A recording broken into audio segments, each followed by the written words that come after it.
We want to kick this off and welcome all of you that are with us here today for our second webinar of 2011. 2012, thank you. My support staff is correcting me already. And we are delighted to have with us Dr. Garrett Oetzel from the University of Wisconsin School of Veterinary Medicine, talking about preventing and treating ketosis. And the webinar today is going to be brought to us by Elanco. And our co-host, Mike Hutchins, is on board with us. And Mike, I'll let you go ahead and introduce Gary and his topic. Very good. Well, Steve, thanks very much. It's really a pleasure to welcome Garrett Oetzel here, Dr. Garrett Oetzel, actually, a DVM here to our program today. He's over at Madison in the Food Animal Production section in the Department of Medical Sciences and the School of Veterinary Medicine. Holy smokers, Gary, that's a lot of words. Gary grew up on a farm in Ohio and got his bachelor's and DVM degree there at the Ohio State University. But then he saw the light and he came to the University of Illinois. So that's where he gets all his knowledge, obviously, and completed a master's degree here in 1985. He then spent 3 years over at Colorado State University. He also had a year of practice up in Reedsville, Wisconsin, and then in 1989 joined the University of Wisconsin staff. Gary has done a boatload of information and research in the area of metabolic disorders. He's been very active in the AABP, speaking annually there, and I've had the thrill to have him on our dairy and nutrition group here over the years. So, Dr. Garrett Oetzel, we welcome you to the Hoard's Dairyman webinar. We thank Elanco for the sponsorship, and Gary, we'll turn the program over to you. All right. Well, thank you, Mike, and it's certainly been a privilege to work with Mike over the years on these AABP seminars. And yeah, he's right. I've done a lot of different things with metabolic diseases because I really never can quite make up my mind, and I just jump around a little bit, which is only partly true. But ketosis has been a strong recent interest of mine, very much because of what we think is happening out there in the field with ketosis and some of the real opportunities. So I thank Hoard's for giving me this opportunity, also to Elanco for our sponsorship. So we'll just move on through here. So we're going to go through prevention and treatment of ketosis. Could obviously spend a lot longer on this topic than just an hour or so. So I'll try to highlight some key points. I'm going to show you some new research results, but in general, we're going to move along pretty quickly here. So what we have going with ketosis right now is, I think that this is our #1 metabolic disease going on out there in cattle. We've got about 30% of our cows right now that become ketotic sometime in early lactation. So at that sort of an incidence, we have bypassed some diseases that I've worked on before. We can mark a little here on the sides. Milk fever, we're probably running about 5 to 10%, so well off that 30%. Ruminal acidosis, which has been a big interest of mine, I think that's way down because we are feeding cows a little bit differently now, which is very, very good with much higher forage diets. So that's leaving ketosis is the big dog on the block out there. And we're very concerned about this one. I think it's gotten worse in the last decade, maybe tapered off a little bit. So we got to start with obvious things. So definitions. What do we mean by ketosis? And that's completely in the eye of the beholder. But I'm going to give you a simple definition: just increased levels of circulating ketone bodies. Stop right there.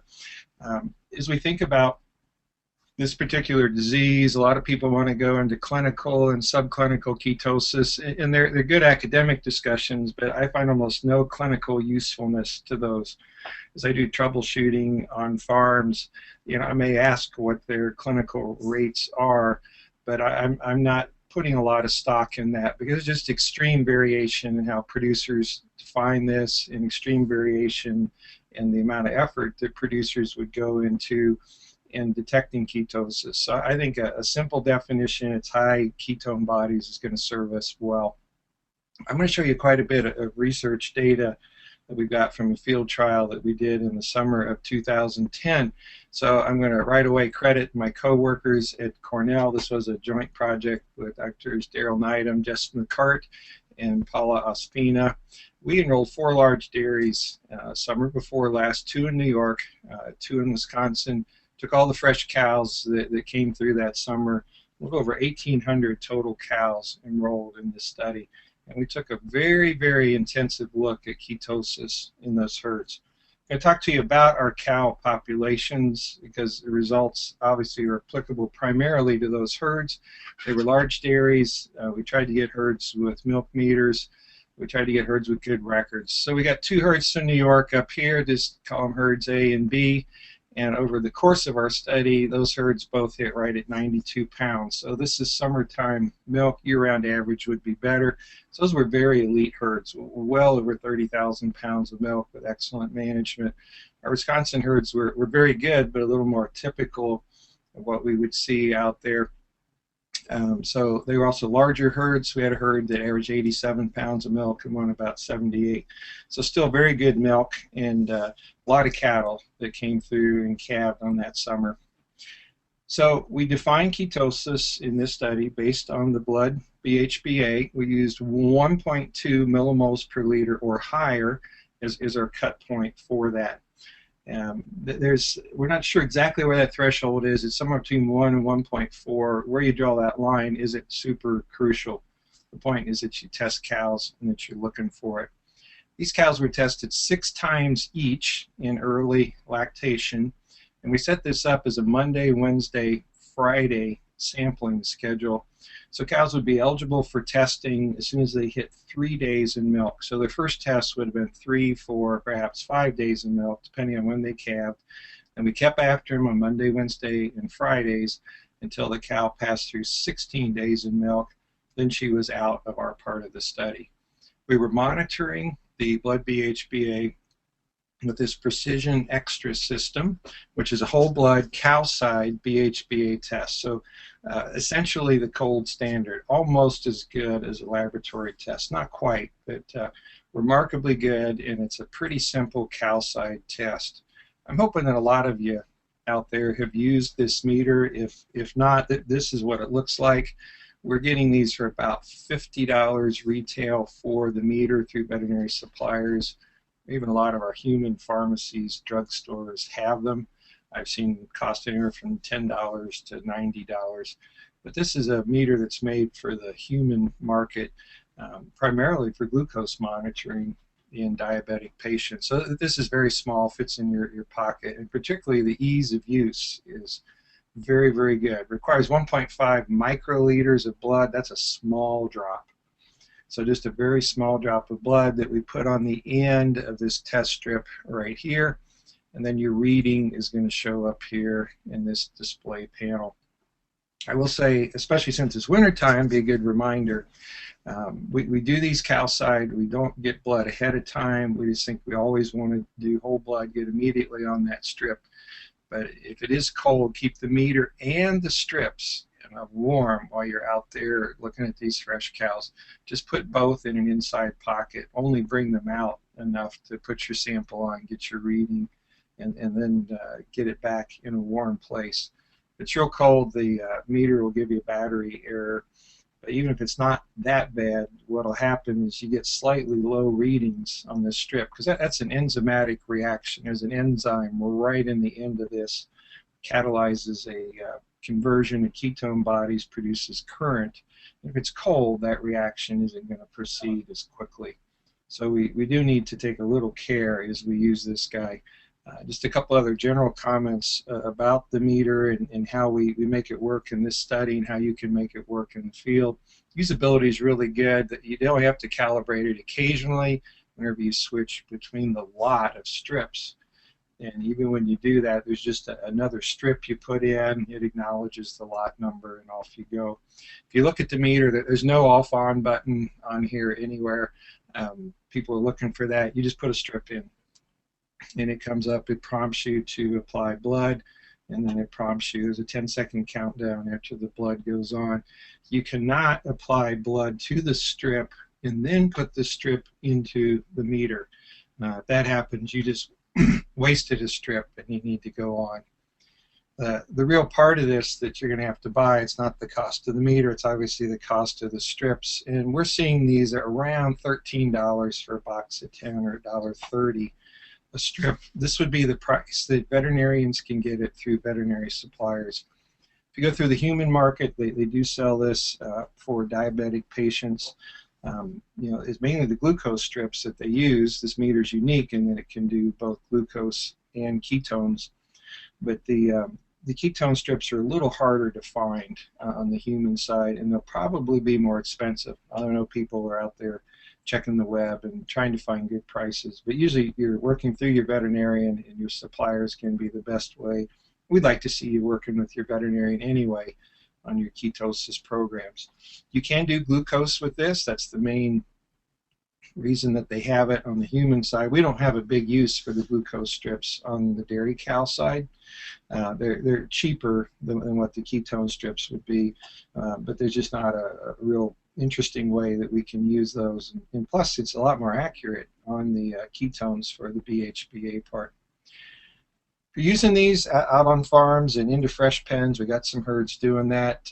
We're getting our sample right out of the tail vein, so just cows are locked up. It's very easy. We need such a very, very small amount of blood. As soon as you see a little flash of red into the hub of that needle, you're done. So we can train people quickly to do this. I've even gotten blood from the tail vein on cows who are just laying in the stall in the fresh pen. Obviously, it's nicer if they are standing up. What we've used is a 22 or 25 gauge needle and a 1 to 3 ml syringe, whatever is cheaper. So what I'm showing here is a 1-inch needle on a 3 cc syringe. I'm buying those for about 8 cents a piece. But no special restraint, and because it's such a small amount of blood, you can normally get after these pretty quickly. So with that backdrop, we did this study. Every cow was checked at least 6 times in early lactation. So let's talk first about what we call the natural history of ketosis. There were many facets of this study, but one was just to learn how much, when, where, how does this happen, and just trying to characterize it, because we think ketosis is different in large group-fed herds compared to what it was in our little tie stall herds. So the overall ketosis rate in this study was 46%. And as you're looking at that number, you're probably going, wow, he just said industry average was 30, which I think is about right. And this was 46%, so a very large number, but not ridiculous, actually. And these were not problem herds per se. So these 1,800 cows, we had 859 of these cows that had 1 or more tests out of those 6, and actually they had to have 5 to even stay in the study. So any one of those over 1.2 got her classified as ketosis, and so the remaining cows, a little over 1,000, were always below 1.2. So that's what we call incidence. Did she get it any time? And that's a high number. And we think, it is a good 30% out there anyway. Might be curious how it looked by herd, how it went. The 2 New York herds, one was at 40%, one was at 27%, so that was our lowest herd. This doesn't necessarily follow production. It's more herd specific. 2 Wisconsin herds, another one around 41, and then our big Wisconsin herd was almost 60% ketosis. And this does happen. This isn't a terrible herd. They knew they had a problem. I'm grateful for this herd. They actually have it fixed. But they were quite high at that time. We don't know, being in the summer might have made it worse. We really can't say for sure. We said that what people call ketosis varies just tremendously from farm to farm. It's in the eye of the beholder. So for all these herds, we were pulling dairy comp records, and just for fun, I went back to look and see, and hey, how are we doing here to identify this? So one herd was 40%, and they recorded 13.2. Another was pretty low, and they recorded about 15. One of our Wisconsin herds only recorded 4% when they actually had 40. And this herd knew they had a problem, probably did the most intense detection of their own, and they recorded 35. We were not necessarily bringing herds into what we were finding on these cows unless they were high. And if cows were over 3.0 on the meter, we were definitely letting them know at that point and not even including them in our trial, because they just needed to be treated right then. So you can see we get a lot of ketotic cows if we look for it to see what's going on, and what the producer may or may not be recording or perceiving might have very, very little to do with reality. And this fits with what I see as I do herd consulting around. So we're going to go through more of the natural history of this, but do just want to clarify a couple things here about the study that will help. So all the results that they're going to follow here for cows are between 1.2 and 2.9 millimoles per liter on that meter. And they're all cows that were not treated for ketosis. Half the ones we found in this range we put on propylene glycol, half we didn't. I'll show you those data at the end because we wanted to be able to determine whether the treatment worked or not. But for the natural history part, I just want you to see the untreated cows. So you're not seeing data that come from an unusual population of cows where we detected it very intensely and then treated it quickly. Now that's a great idea to do that, but I want you to see more normal data. The other thing I already mentioned, but if a cow was 3 millimoles per liter or higher on that meter, then we did not put her into the study, meaning I didn't want her assigned to control and not be treated, because that's pretty severe ketosis. So we just put her on the farm protocol for that. So the ones that were the controls, half of the cows, were excluded from all this natural history analysis that I'm going to show you here. So we learned a lot of things from this, but one of the first things, and leads right into a poll question, is I want to ask you what you all think. When do cows first become ketotic? Is it before, right about, or after calving? So we're going to pull up the poll question here and give you a few minutes to answer that. So you are on. This is where you get to participate in this exercise. Okay, the poll question should be up there. Is it up there, Jim? It's not up there yet, is it, Jim? Not yet. Do you want me to launch it? Yes. Here we go. Now it's out. Now, Gary, they actually have 30 seconds. This is a Democratic type, a Democrats vote here. You know, none of this is procrastinating over and over and over. So, quick, vote fast and vote early at this stage of the game. And let's move on. At this point, we've got 70, almost 75% of the votes in already, and it's not even 30 seconds at this point. Two very interesting numbers. Does Gary get to see these numbers? Oh, he's seeing them. Yeah, I'm watching it.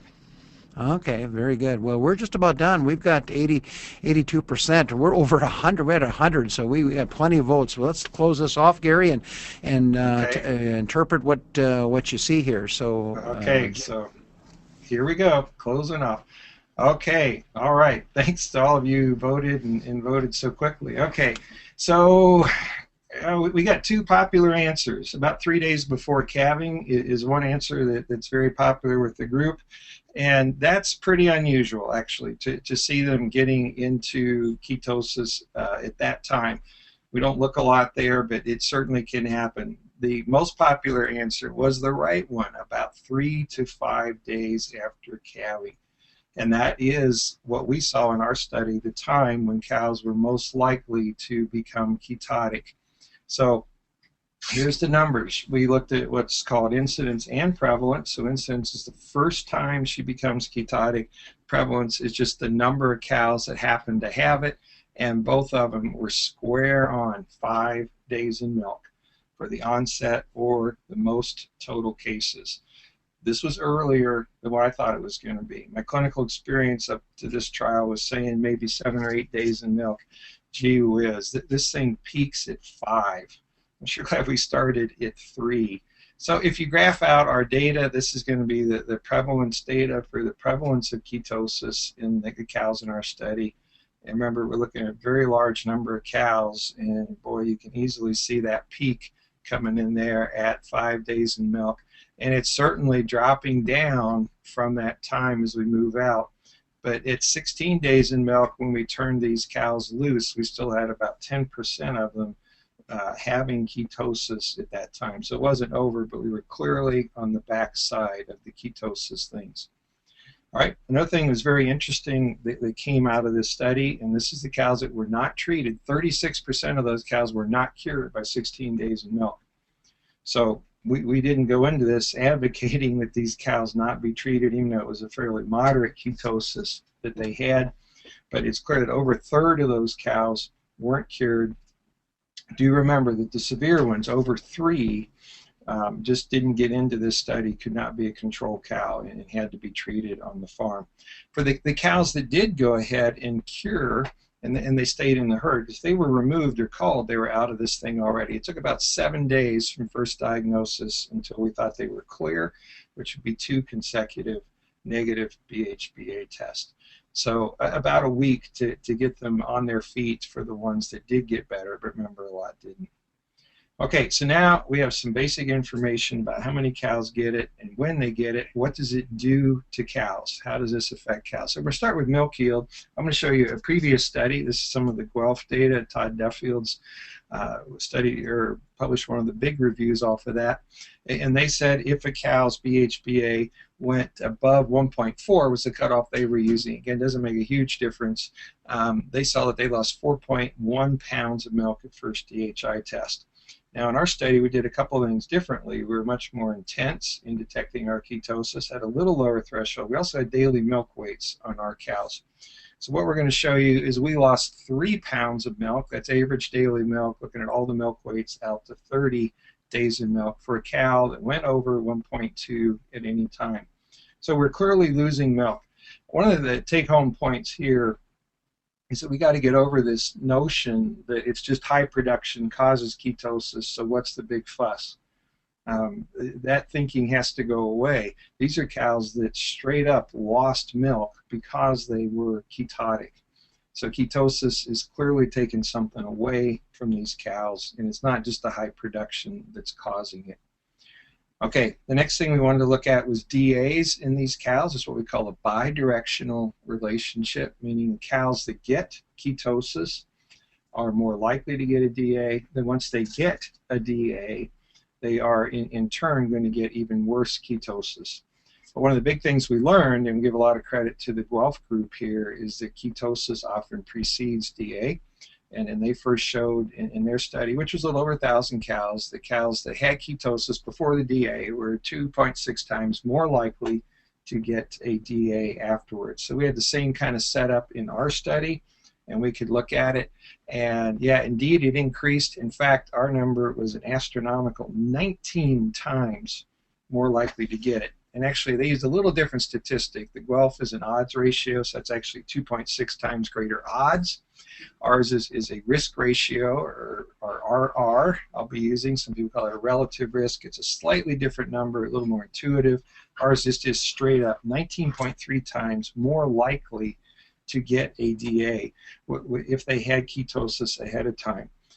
Part of this comes from the fact that we had a pretty low incidence of DA. This is a 30-day DA rate. Get about probably 2/3 of our DAs, or even 3/4 in the first 30 days. And we're at 2.9%, which is better than industry average.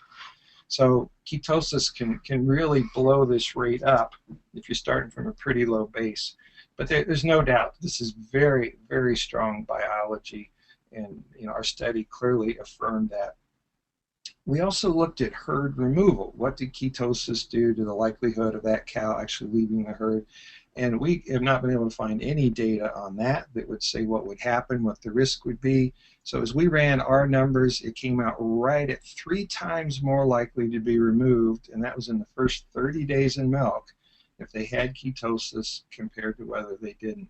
So very, very big swing, very, very detrimental for these cows to be getting ketotic. A lot likely that more likely that they're not going to make it there. And these were good herds. So our 30-day turnover rate was 3.4%, which I would consider to be excellent. Anytime you get under 4 in a herd in the first 30 days, or under 6 in the first 60 days. So these were good numbers, and still is very evident that the ketotic cows were at much, much greater risk for having to leave the herd. There's been some talk, particularly from this Guelph study, about what ketosis does to reproductive performance, and they've reported some pretty astonishing numbers. If cows had a high BHBA over 1.4 in either the first or the second week, and they were just sampling on a weekly basis, but they found out that they had a 50% reduction in first service conception rate, very big number, and increased days open by 16 days. So we wanted to see how that would hold up in a study done in a different group of cattle, different kind of management. So we looked through this, and interestingly enough, if the cow had ketosis anytime between 3 and 16 days in milk, no effect on first service conception rate, no effect on days open. We just followed days open out to 150 days, so that was not an overall days open, but pretty similar. So we thought that was interesting, wondering what might be different. And I think it's very possible that our very intense use of sync programs and all the herds on our study were using some kind of a sync program may in fact be moving us beyond these effects. In masking them would be the wrong term, because the cows are getting pregnant, but just taking away that what we may be seeing, which may have been more of a lack of display of estrus rather than a true infertility. We did notice one interesting thing, because we were looking at when cows were ketotic and if that made a difference. And we noticed that they were ketotic early on, so we kind of go in that first week period at 3 to 7 days of milk. If that's when she was ketotic, compared to a cow that first became ketotic in what would be like the second week of our trial, it was worse if they got their ketosis in the first week. And so their conception was decreased by 30%, or our relative risk was less than 1.7 risk of becoming pregnant. So if they got ketotic early, that was worse than getting ketotic later. But remember, we have to couch this statistic here in the overall effect, which was that ketosis didn't do anything in the big picture when we just looked at it by itself. So we looked a little bit about when they got ketotic. We also looked at how ketotic they were. So remember again that all cows that are in our study were between 1.2 and 2.9. The meter just reads in the closest tenth of a unit of BHBA. So there were 18 possible levels of BHA, 1.2, 1.3, etc. How did that affect performance of the cows, and how did that play out? Well, it pretty much followed suit and followed the way we thought. So the higher the BHBA was within this 1.2 to 2.9 range, the more milk we lost. In fact, you lost 1.1 pounds more milk for each tenth of a millimole. Your BHBA went up when she was first diagnosed with ketosis. So let's give you a little example here. We'll compare cows at a 1.2, the lowest amount of BHBA to be ketotic, versus a cow that was twice that, 2.4. Not the highest, but up there, pretty high. And every increment gives you 1.1 pounds more milk. So you would be at 13 pounds more milk lost if you were at 2.4 when you first became ketotic versus 1.2. So the overall loss was about 3 pounds, but those cows that were higher with BHBA when they were first diagnosed lost a whole lot more milk. So this is strong biology, again, in what ketosis does to cows. It's very, very negative to them. Okay, we like to see this DA effect, and it's one that comes through very clearly. So is higher BHBA worse for these cows? And here it's a 1.1 times more risk for DA for each 0.1 millimole per liter at first diagnosis. So if we compare a cow that comes in at 1.2 on the low side to the higher side, 2.4, the 2.4 is going to be at a 3.1 times higher risk. Again, I think following suit well makes sense intuitively that that would be going on in these cows. You can see a similar kind of thing, but it's even stronger for our removals.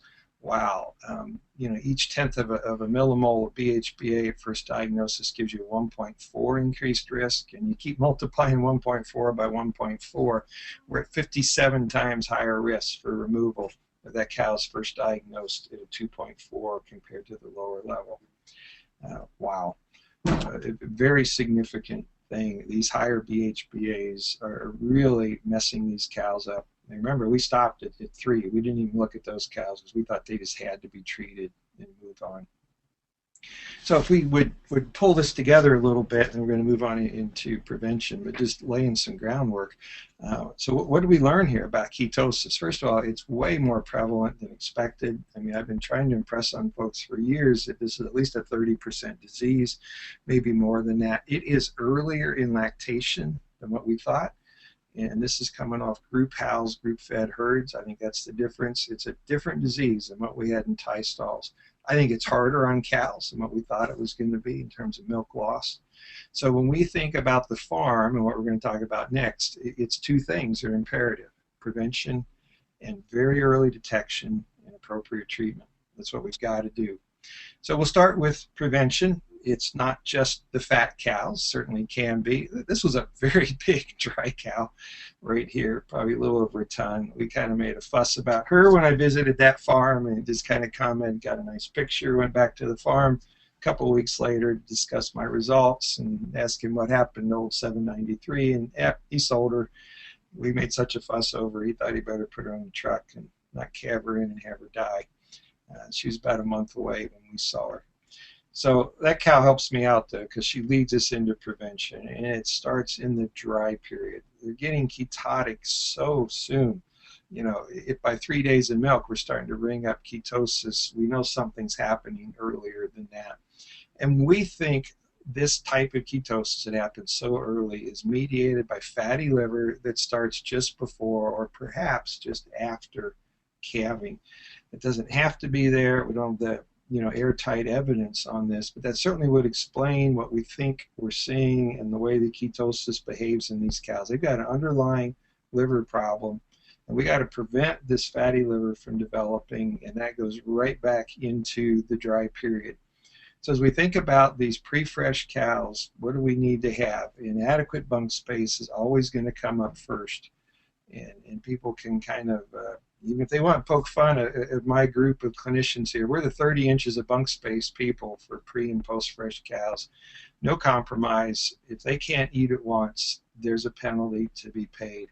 This is hard to implement in many places, but you're setting up for ketosis if those cows can't eat at once. You've got to have the right amount of energy in that pre-fresh diet, and it's not too much, it's not too little. We see mistakes on both sides of that one. But it's got to be adequate. We want to avoid pen moves 3 to 9 days before actual calving. Very hard to do because we don't know when that cow is going to calve. So we need a short stay in the maternity pen, probably hours in that pen, more like a birthing pen.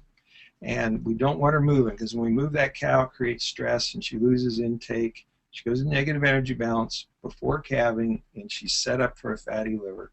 And then obviously we got to control body condition, which goes way back into mid-lactation, certainly later lactation. Because we know fat cows are at higher risk. They don't have to be fat to get early lactation ketosis, but they often are. We know the mechanism is really pretty easy. These fat cows eat less, they got more fat to mobilize, they do it, and that just gives them more severe ketosis along the way. We can get in trouble with this after calving. We don't like to see people moving cattle soon after calving. I really don't like these separate pens for non-saleable milk where cows go for a day or two and they get moved again. That's commingling often sick cows that are in that dumper pen. I'd like to see cattle going directly to the post-fresh pen. I know that's very hard in many situations where we're not mixing saleable, non-saleable milk in the parlor. But I'm just telling you, if you can do this, it will work. I'm not telling you to go out and goof it up and get a hot tank of milk. I understand, but there is a little price to be paid. It's hard on those cows. And we're back to 30 inches of bunk space in that post-fresh pen. No compromises. The diet has to be right, but nothing crazy. The two things I see that I'm a little worried about is the real high-fat diet in the post-fresh group or a higher protein diet. And I think those can be a little bit ketogenic toward these cows. We don't want to be there. Monensin, we're pretty automatic with it here. It does a lot of things. It's not on the U.S. label, but it clearly helps prevent ketosis. It's in both pre and post-fresh. It's standard doses. For us, it's pretty automatic that we're going to be doing that. So these are all things that we can do for prevention. There's one other important thing which occasionally crops up on dairies, and that's this Clostridial silage ketosis, where we're actually getting risk for ketosis right off the silo. This is silos where we got butyric acid that forms in the silage due to Clostridial fermentation. I think this just layers on to other risk factors for ketosis. It's not a separate thing by itself. It's still only early lactation when we see these cows, but this certainly amplifies whatever else we might have with cows getting in trouble early on. So why are we getting into a ketosis issue with these when it does pop up? And there are really two mechanisms going on. The first one is if a cow gets butyric acid coming in from that silage, she'll convert that to BHBA, the ketone body. That's one enzymatic step in the liver. And so the cow has a high BHBA. It doesn't matter to her whether it came from the silage or whether it came from her inability to metabolize her body fats, which is what ketosis is. She just knows she feels bad, and she's going to continue to lose intake off of that.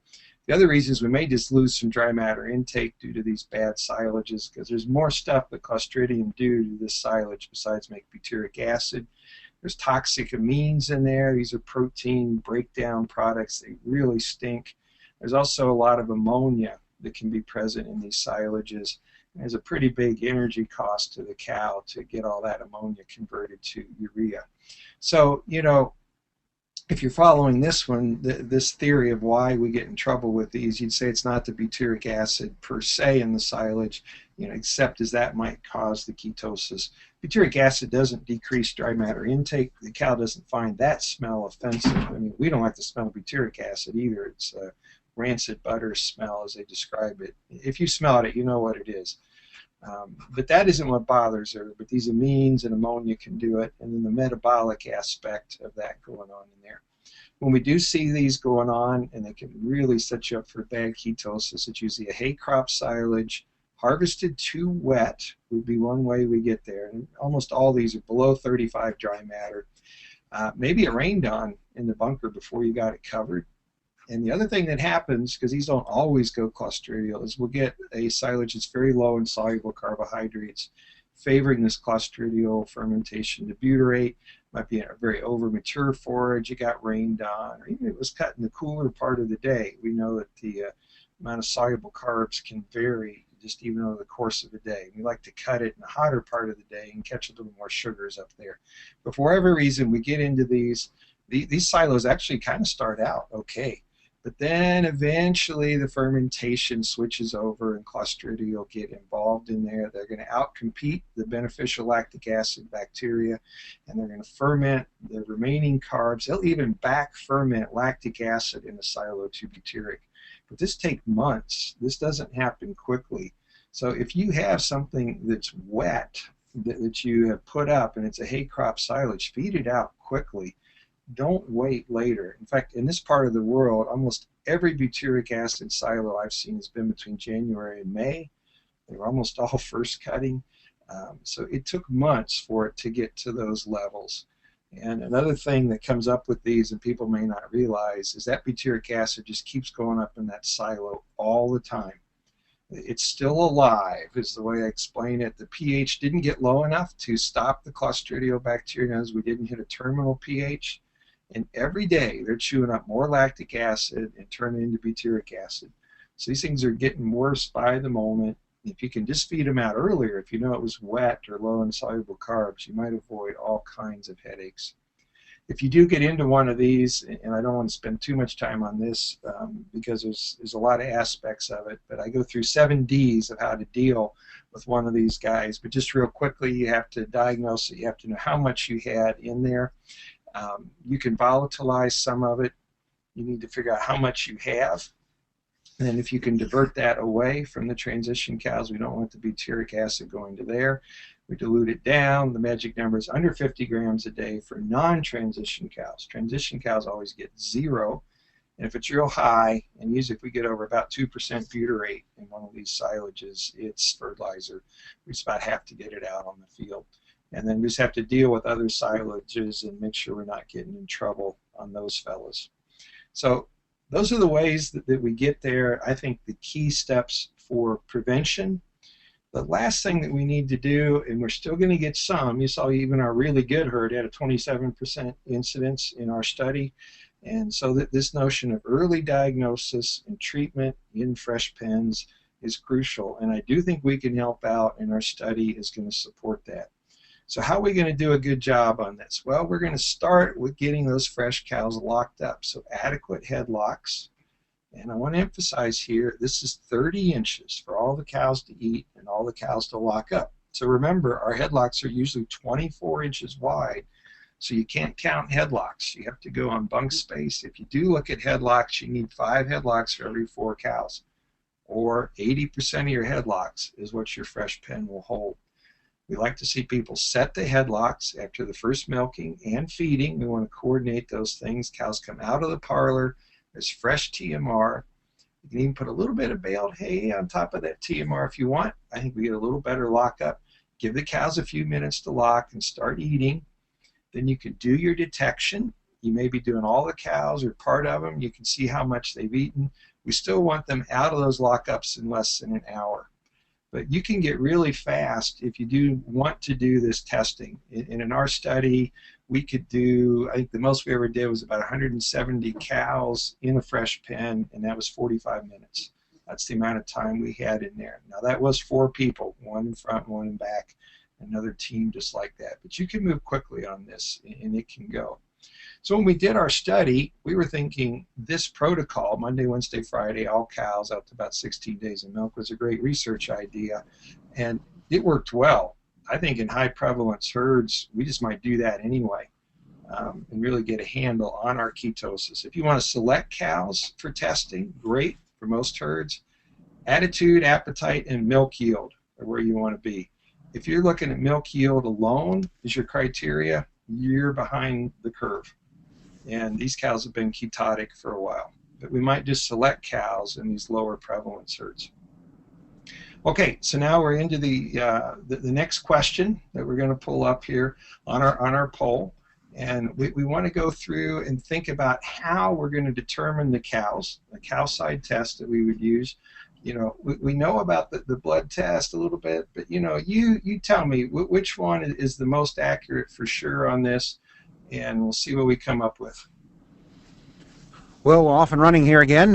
Gary, excellent job. And we're voting, and the polls are open, and we're up to 25%. Man, I tell you, they're not messing around. I tell you, these Republicans are really on board at this point, and it looks like we could have a winner here. We're at almost 80%. Gary, once we close the poll, you have to click it so they can all see the results. Same time that you are. So let's go ahead. We are at 80%. Let's go ahead and close that, Gary, and then bring it up. Now I got to click share results. There you go. All righty. Yeah. Okay. So we do have a lot of people out there paying pretty good attention because the blood ketone test with Precision Xtra is still the clear winner, and the one you went for, number 2, is probably the second best.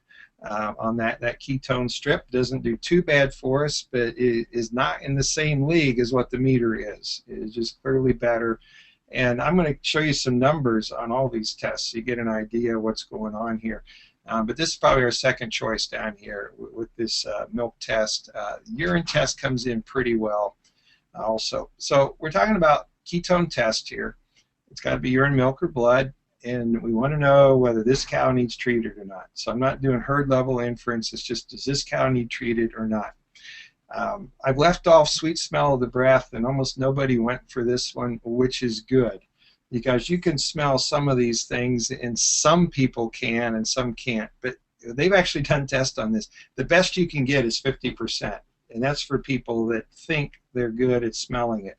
I'm not one of those people. And I wouldn't even be that good. But if you're relying on the breath smell, you are way behind and missing an awful lot of cows that are truly ketotic.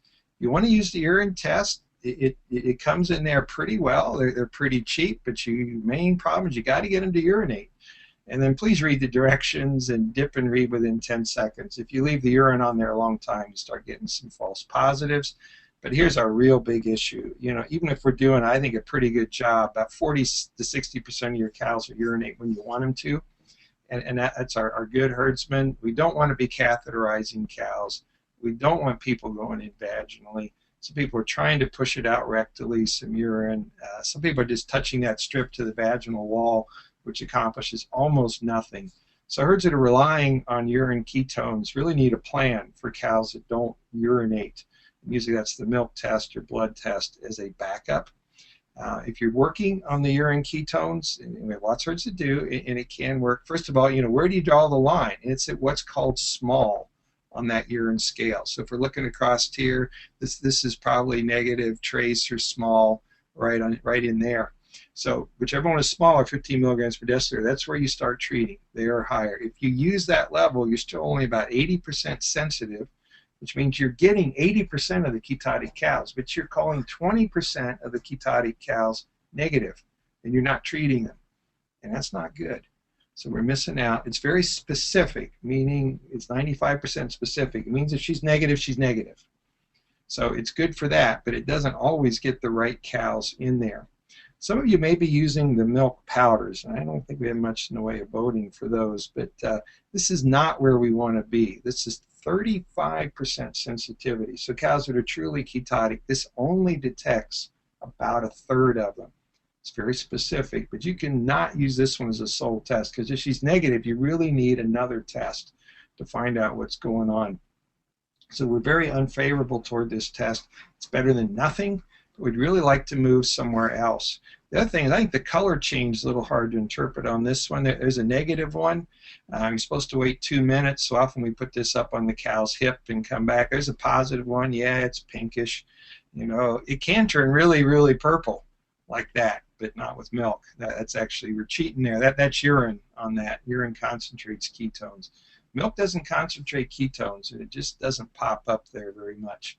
Here's the one that was somewhat popular in the poll, and we do get pretty good use out of this one. This is your keto test strip.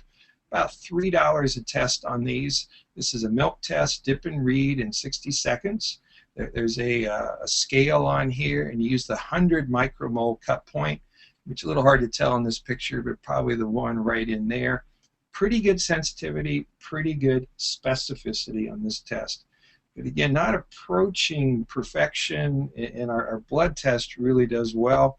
There is another product which uses a similar technology, and this is the Porta BHBA test strip. Same kind of thing, same cut point. They did publish a study on it in the Bovine Practitioner. Pretty similar sensitivity and specificity on this one as we would have expected.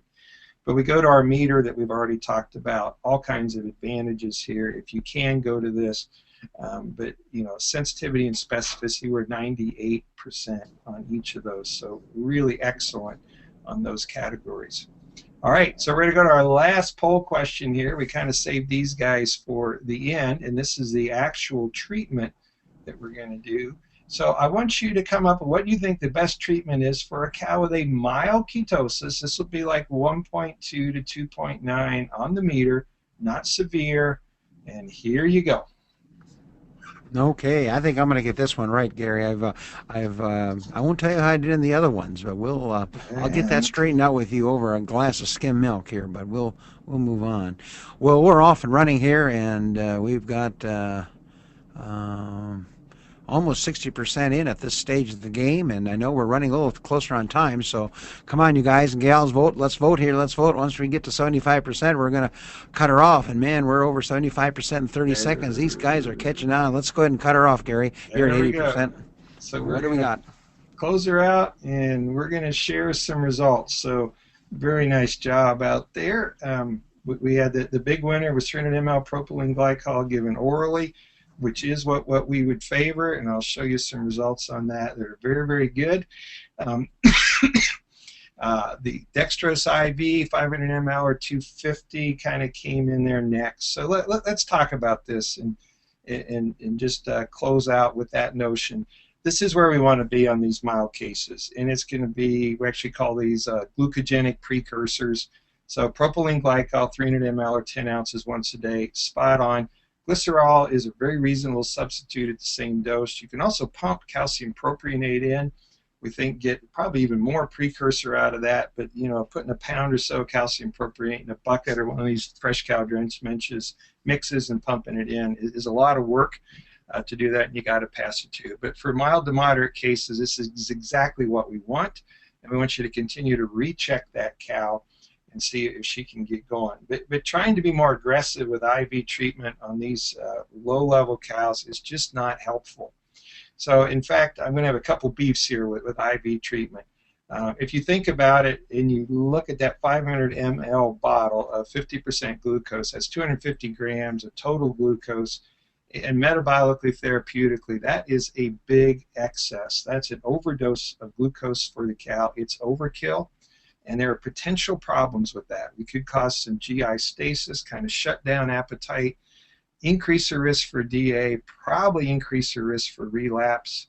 And it's interesting, this IV glucose, especially that large dose, will kind of drive milk yield. and may actually drive more energy loss into this cow. So if we are going to use IV, we do want to go with the lower dose, the 250 ml. I think this is more reasonable, and I only do it for severe ketosis. So very high in the urine strip, very high in the milk, or over 3 on the meter. Then I'll go with that, and I'm still going to follow with oral.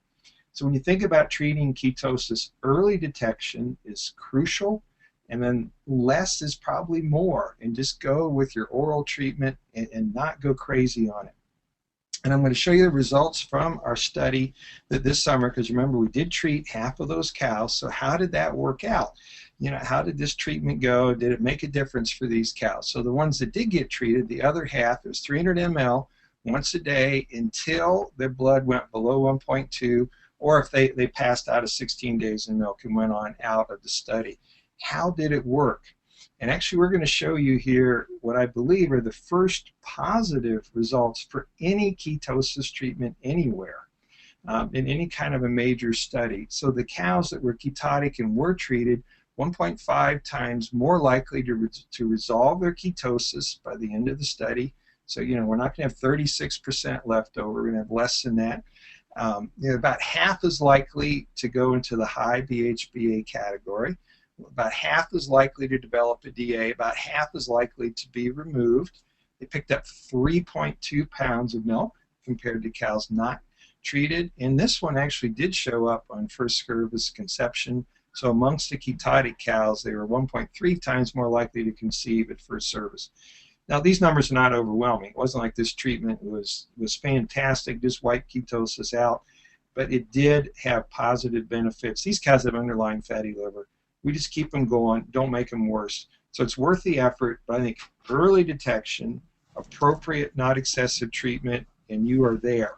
So that brings us to the end of the formal part of the webinar, and we'll turn it back to our host here for questions and what we do next. Okay, very good. Gary, do you want to, Steve, you want to discuss next month with Yes, our listeners? While we're giving Gary a chance to catch his breath here, I do want to thank him for an excellent job. First of all, some very fine presentation with some interesting questions and good poll results and a lot of participation, which we appreciate. Our next webinar will be March 12th. It's going to be Saving Time and Money in the Parlor. David Reed, a consultant, will be the presenter, and that will be brought to us by Marielle, our friends at Marielle. And I also want to take this opportunity to tell all of our listeners that all of these webinars are available are archived and are available by going to hoards.com and clicking on webinars. You can go back and re-listen or tell others that they can tune these in as well if they're interested. Another comment I'll make, Mike and Gary, is that all of our attendees will receive a brief questionnaire shortly after just a 6-question survey after the webinars, and we appreciate your help in responding to those questions so that we can tailor these webinars to your needs and interests. So, Mike, with that, maybe we have time for a question or two here.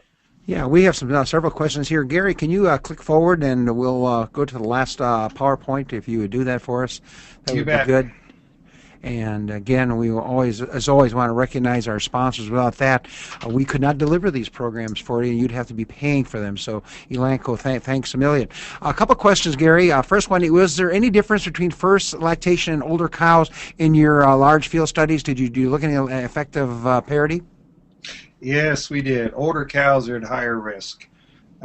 We don't have all the details worked out on that part of it yet, but I can say looking informally and kind of preliminarily at the data, it's clearly higher risk in the older cattle. I've seen the occasional herd get really feedlot fat heifers. They might be the high-risk group, but classically, and certainly in our broad experience, it's older cows, and it's just because they're giving more milk. Did you were there heifers in your study, or were they all older cows, Gary? The heifers were definitely in our study. We took all of the calvings in. So the heifers are definitely included in there. So when you see those numbers, those are herd-wide numbers. We had that 46% overall incidence. That includes the heifers, and they were lower. Gary, did any of the diets contain encapsulated rumen-protected choline or rumen-encapsulated niacin? Any additive other than rumensin? I am pretty sure that they didn't, and I'd actually have to go back. I know the Wisconsin herd's different. Did not. I'm pretty sure the New York herds did not on those two products, but I'd have to go look. And actually, we have the one paper off this trial is published, so there is some information out there about the diets and everything. It's in the December issue of Journal of Dairy Science. So that part is in there. While we're on to additives, we had rumensin in all 4 of the herds, or moninsin was in there, except one of the herds it reduced the amount that they were feeding.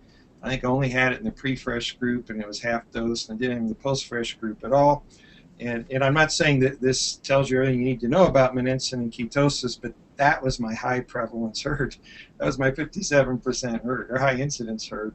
But there's actually a ton of literature on the effects of moninsin in reducing ketosis. So we just had another illustration of that, I guess, in ours. A bit earlier, Gary, there were some studies done with higher levels of 300 milliliters. I believe a Wisconsin paper looked at a liter.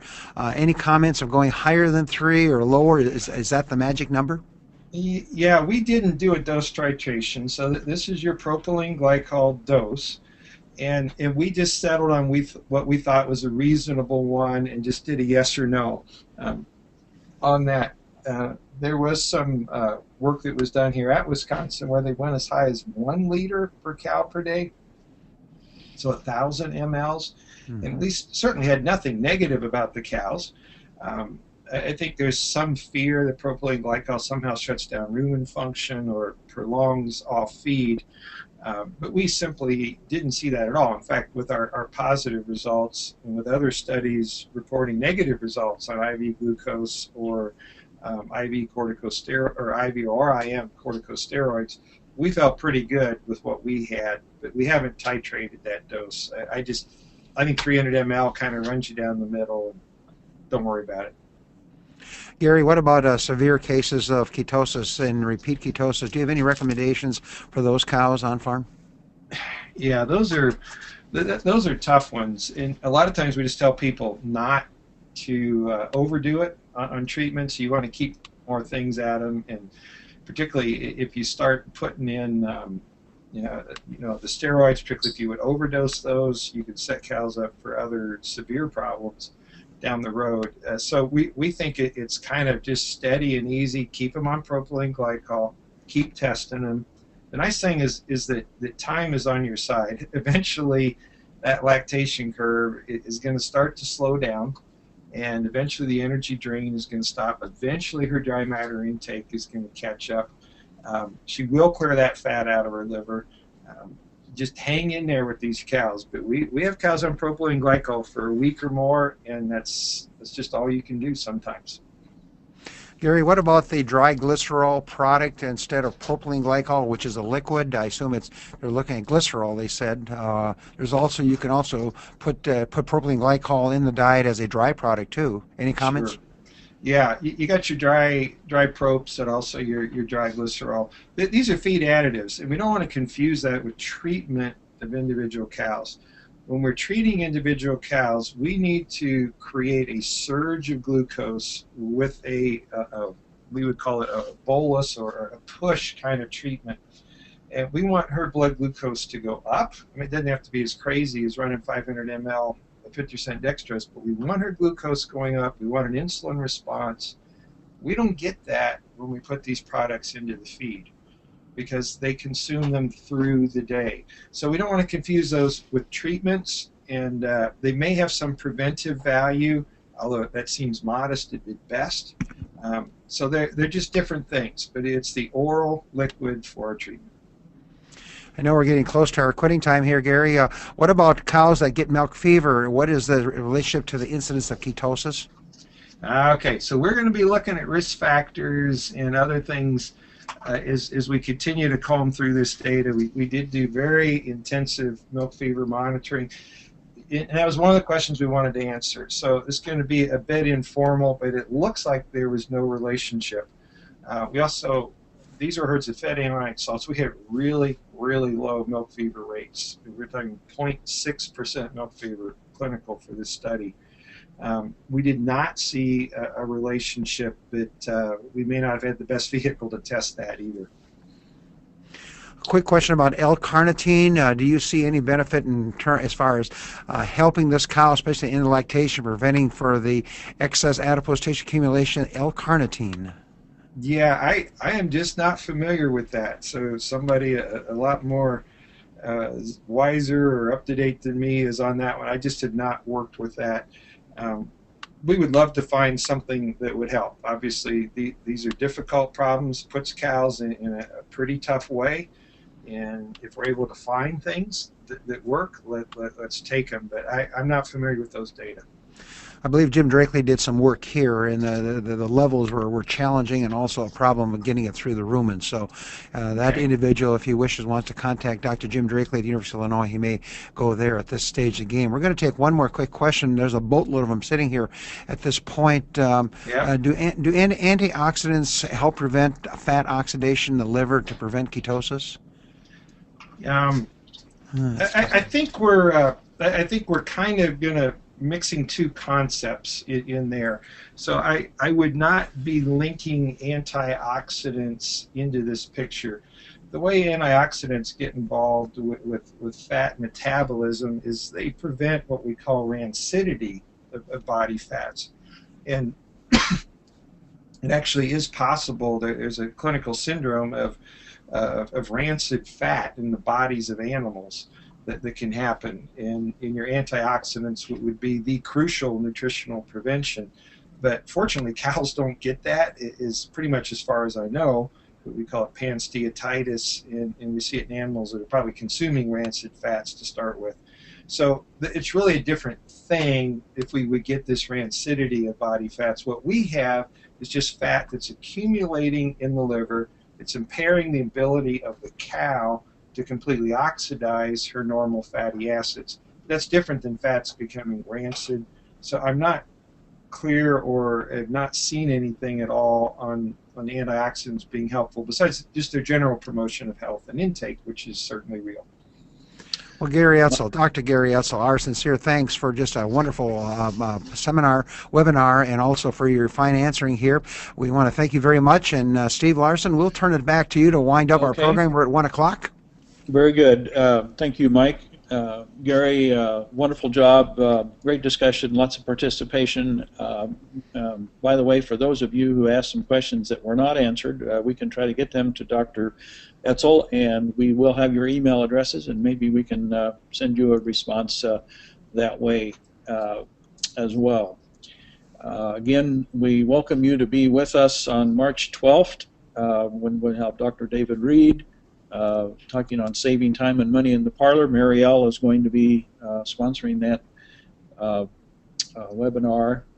And remember that all of these are available or archived. All of our past webinars are archived going to hoards.com webinars, and you can do that. Again, Gary, thanks so much for a great job, and thank you all for participation today. You're welcome. Thank you. You bet.